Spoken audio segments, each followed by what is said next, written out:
So next we're going to have testimony by Hans von Sponeck. He is a German diplomat who worked for the United Nations for over 30 years, including being the United Nations Assistant Secretary General and the Humanitarian Aid Coordinator in Iraq. In 2000, he resigned in protest of the sanctions on Iraq, calling the effect of the sanctions a true human tragedy. Hans was heavily criticized by the United States State Department for speaking out against the sanctions. He is the author of A Different Kind of War, the United Nations Sanction Regime in Iraq. Hans? I'd like to begin by saying that the 19th March 2003 was a very fateful day for all of us around the world, because it was the beginning of a clearly illegal invasion. Anyone who today still wants to argue that this invasion had the legitimacy of the UN Security Council is wrong. It was simply not done in accordance with Article 51 of the UN Charter. So that decision set in motion with something which in the end didn't improve, but rather worsened the condition of the Iraqi people.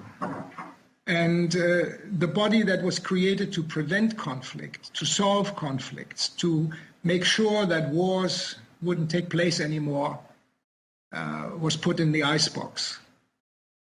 Two countries, the UK and the US, led by the United States, no doubt, decided to become an occupation force that seemed to have forgotten that there was something called the Hague Convention.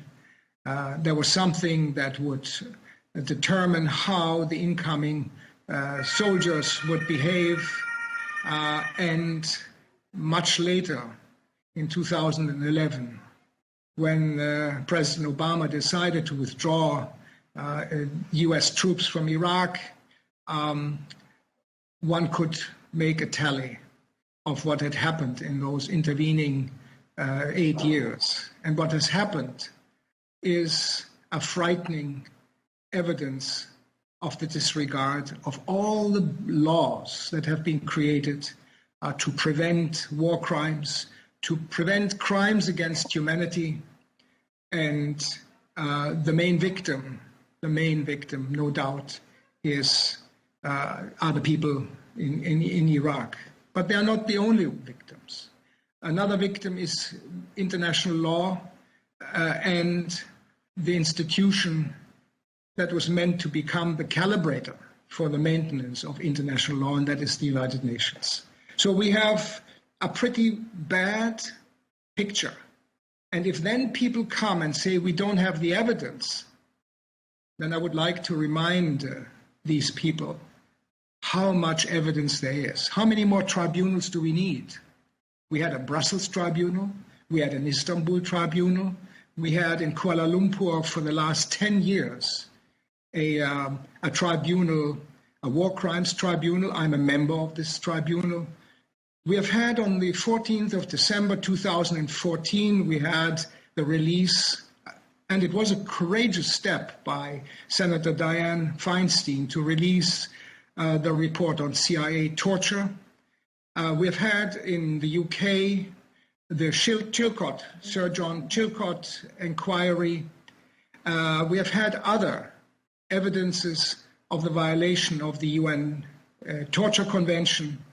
And the question that one needs to ask, and I hope will be asked in Washington, is how much more evidence do we need before finally the judicial process begins and the perpetrators are held accountable?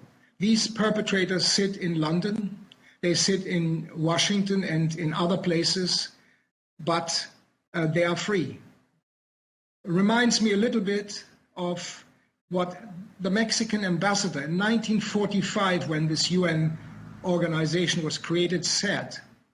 And he did say the following. He said, "We have created an institution where we can control the mice, but the tigers will continue to roam around freely." Well, those tigers that are still roaming around freely, that have killed so many of their victims, need finally to be held accountable. And let me, in this brief intervention, just say a big thank you to CODEPINK for having decided to have this tribunal in order to come one step closer to the time when cases will be handled by courts either at the national level, and if that doesn't happen, by the International Court of Justice.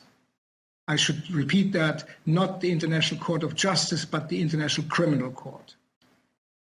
All good wishes to CODEPINK.